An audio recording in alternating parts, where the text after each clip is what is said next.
गई है। बांग्लादेश के मौजूदा हालात को लेकर बैठक बुलाई गई है। विदेश मंत्री एस जयशंकर बैठक में बताया चला कि वो ब्रीफ करेंगे, बांग्लादेश के मौजूदा हालात की जानकारी देंगे विदेश मंत्री।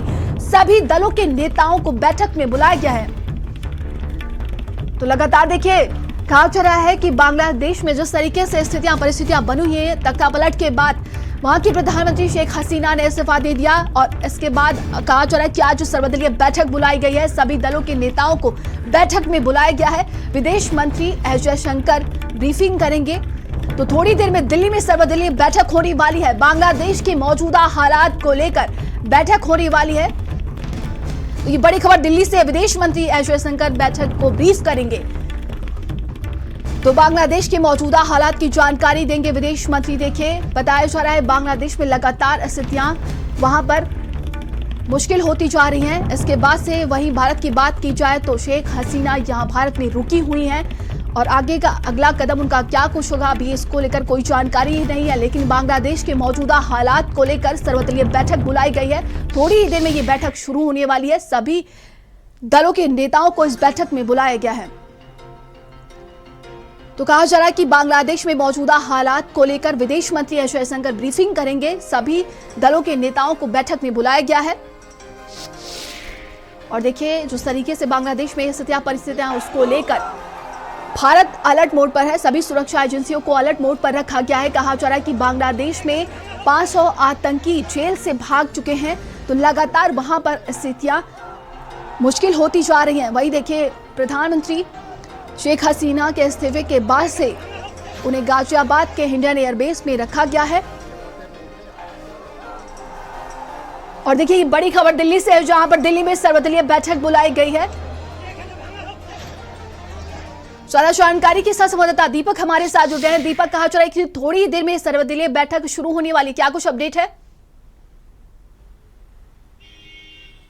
जी बिल्कुल अन्नी, बता दें आपको कि बस कुछ ही समय के बाद सर्वदलीय बैठक शुरू हो जाएगी और बांग्लादेश में जो हालात बने हैं उस पर चर्चाएं की जाएगी। उसमें तमाम विपक्षी दल के नेताओं को भी बुलाया गया है और बांग्लादेश की वजह से भारत का सौहार्द ना बिगड़े इसीलिए उस पर वहाँ पे चर्चा की जाएगी। क्योंकि हमने जमात इस्लामी संगठन का हमने बयान सुना था, उसमें साफ तौर पर कहा गया था कि जहाँ पे शेख हसीना को रखा गया है वहाँ की जो एम्बेसी है उसको घेराव किया जाए। वहाँ पे जो जमात इस्लामी लोग हैं वो घेराव करेंगे। कहीं ना कहीं बांग्लादेश का जो हालात बना है, जो बांग्लादेश का जो हालात है उसके बाद से लगातार भारत में विवाद ना शुरू हो जाए, भारत पे किसी भी तरह के जो दिक्कतें हैं वो ना आ जाए, इसको लेकर के तमाम जो राजनीतिक दल हैं वो पूरी तरह से अलर्ट हो चुके हैं। वहीं बीएसएफ के जो जवान हैं उनको बॉर्डरों पर अलर्ट कर दिया गया है। वहीं दिल्ली में जो बांग्लादेश का एम्बेसी है वहाँ पे दिल्ली पुलिस की तैनाती की गई है, पूरी तरह से छावनी में तब्दील कर दिया गया है। लेकिन जिस तरह से बात करें सर्वदलीय बैठक की तो एस जयशंकर आज उस बैठक में सबको संबोधित करेंगे और बांग्लादेश के जो हालात बने हैं उस पर वो अपनी बातें रखेंगे और किस तरह से इसको निपटा जाए, किस तरह से भारत में किसी भी तरह के सौहार्द ना बिगड़े, भारत में आंदोलन ना शुरू हो जाए। क्योंकि देखा गया था कि बांग्लादेश में 2 महीने पहले जो आरक्षण को लेकर के आंदोलन शुरू हुआ था और आंदोलन इतना भड़का कि शेख हसीना को देश छोड़ के भागना पड़ा। और शेख हसीना इस वक्त गाजियाबाद के हिंडन एयरपोर्ट में मौजूद है, वहां पे उनको भारत ने शरण दे रखा है। लेकिन जिस तरह से जमात इस्लामी संगठन ने ऐलान किया है कि जो देश शेख हसीना को शरण देगा हम वहां पे प्रदर्शन करेंगे, तो कहीं ना कहीं भारत में इस वक्त शेख हसीना मौजूद है और उसके बाद भारत को लेकर के भी तमाम बातें की जा रही है। वहीं यदि बांग्लादेश से जो खबर सामने आ रही है, तकरीबन 500 ऐसे आतंकी हैं जो जेल से भाग चुके हैं और वो भारत में जो भारत और बांग्लादेश का जो बॉर्डर है उस रास्ते वो भारत में आने की कोशिश करेंगे, जिसको लेकर के बांग्लादेश के बॉर्डर पे भी तमाम जो सेना के जवान है, बीएसएफ के जवान है, उनको अलर्ट मोड पे रखा गया। लेकिन सेनाओं के लिए काफी चुनौती का समय रहने वाला है क्योंकि भारत और बांग्लादेश का जो सीमा है तो कुछ ऐसे हिस्से हैं जो जंगलों के रास्ते आता है और जो आतंकी संगठन है वो पूरा कोशिश करेंगे कि वो जंगल के रास्ते भारत में शामिल हो और भारत में जिस तरह से सौहार्द बिगाड़ने की कोशिश लगातार देखी जा रही है। क्योंकि जमात इस्लाम ने सुबह में जो बयान दिया था कि भारत में या फिर जो भी देश शेख हसीना को शरण देगा हम वहां पे प्रदर्शन करेंगे, तो कहीं ना कहीं भारत के लिए ये वक्त काफी संवेदनशील है।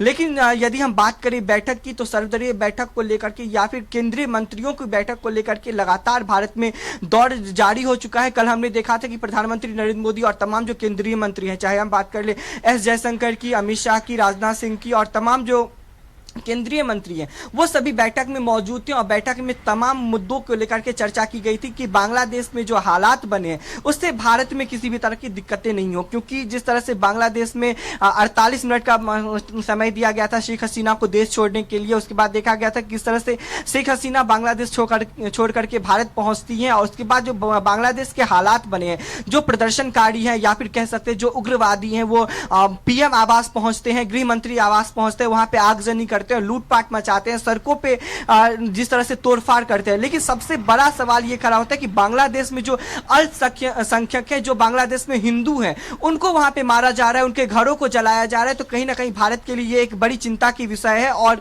किस तरह से बांग्लादेश में रह रहे हिंदुओं की रक्षा किस तरह से की जाए, ये सब सवाल खड़ा होता है। क्योंकि यदि जिस तरह से हम बात करें भारत में अल्पसंख्यकों की बात की जाती है, लगातार देखा जा रहा है यदि कोई मुद्दा छिड़ता है तो अल्पसंख्यकों के लेके बातें की जाती है, सड़कों पे प्रदर्शन किया जाता है। लेकिन यही बांग्लादेश में जो हालात बने तो कहीं ना कहीं वहां पे जो अल्पसंख्यक है, जो हिंदू समाज है, उनको लेकर के बहुत ही बड़ा खतरा वहां पे मौजूद है। क्योंकि देखा गया था कि कल प्रदर्शनकारी किस तरह से हिंदू मंदिरों को तोड़ते हैं, किस तरह से हिंदुओं को घर को जलाते हैं, हिंदुओं को मार रहे हैं। तो कहीं ना कहीं बांग्लादेश का जो हालात है वो बेहद संवेदनशील हो चुका है। उसको लेकर के भारत अब पूरे तरह से अलर्ट हो चुका है। भारत में तमाम जो राजनीतिक दल है वो भी अब अलर्ट हो चुके हैं। खास करके यदि हम ममता बनर्जी की बात करें तो बंगाल और बांग्लादेश का जो सीमा है वो बेहद नजदीक है। लेकिन ममता बनर्जी ने जो बयान दिया था उससे साफ तौर पे कहा गया है कि सभी को सौहार्द बरतना है, कोई भी ऐसा बयान ना दे जिससे कि भड़काऊ बयान ना कोई दे जिससे कि हमारे देश का सौहार्द बिगड़े। कहीं ना कहीं देखा जाए कि बांग्लादेश का जो हालात अभी बने हुए हैं जिसको लेकर के तमाम राजनीतिक दल भी अब सक्रिय हो चुके हैं और खास करके जो इस्लामी संगठन है उनको उन पे पैनी नजर रहने वाली है। क्योंकि हमने सुबह देखा था कि जमात इस्लामी संगठन ने ऐलान किया था और भी कई ऐसे संगठन है, इस्लामी संगठन है, उन पे खास करके पैनी नजर रहने वाली है। क्योंकि शेख हसीना इस वक्त भारत में मौजूद है और इन इस्लामी कट्टरपंथियों के द्वारा भारत का सौहार्द ना बिगाड़ा जाए इसको लेकर के तमाम तैयारियां भी की गई है। पुलिस को हाई अलर्ट पे रखा गया है, बीएसएफ जवान को हाई अलर्ट पे रखा गया है। यदि ऐसा कुछ होता है तो सरकार पहले से ही तैयार है, रणनीतियां बना रही है किस तरह से इन चीजों को निपटाया जाए, किस तरह से भारत में किसी भी तरह के हालात ना बिगड़े जाए। जी बिल्कुल। देखिए दीपक, कहा जा रहा है कि भारत ने उन्हें शरण दी है लेकिन उनका अगला कदम क्या होगा अभी इसका कुछ भी तय नहीं हुआ है। लेकिन जिस तरीके से बांग्लादेश में जो स्थितियां बन रही हैं कहीं ना कहीं भारत पर भी उसका असर पड़ेगा। जी बिल्कुल नंदी, जिस तरह से अभी बांग्लादेश का हालात है, हम यदि शेख हसीना की बात करें जो कि अब पूर्व प्रधानमंत्री रह चुके हैं बांग्लादेश की, तो उनका जो संबंध था भारत के साथ वो काफी अच्छा था। लेकिन हमने इससे पहले भी जिक्र किया था जो इससे पहले की जो प्रधानमंत्री रही हैं उनका जो संबंध है वो चीन और पाकिस्तान के साथ काफी अच्छा रहा है और भारत के साथ उनका संबंध काफी अच्छा नहीं था।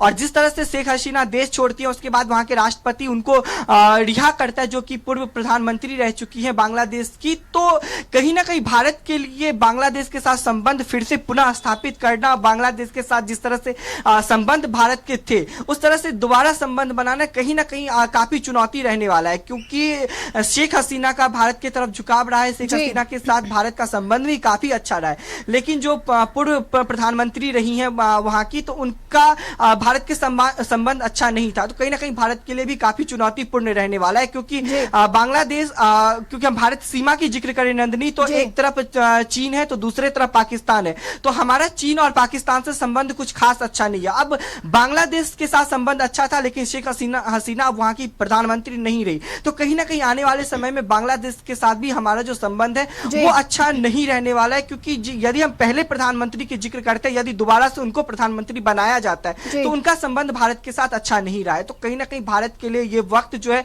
वो काफी पेचीदा रहने वाला है। भारत किस तरह से निर्णय लेता है, किस तरह से शेख हसीना को लेकर के रणनीतियां बनाई जाती है। तमाम जानकारी के लिए बहुत बहुत धन्यवाद आपका। चलिए आगे बढ़ते हैं। देखिए दिल्ली से खबर है, बांग्लादेश पीएम शेख हसीना का इस्तीफा। शेख हसीना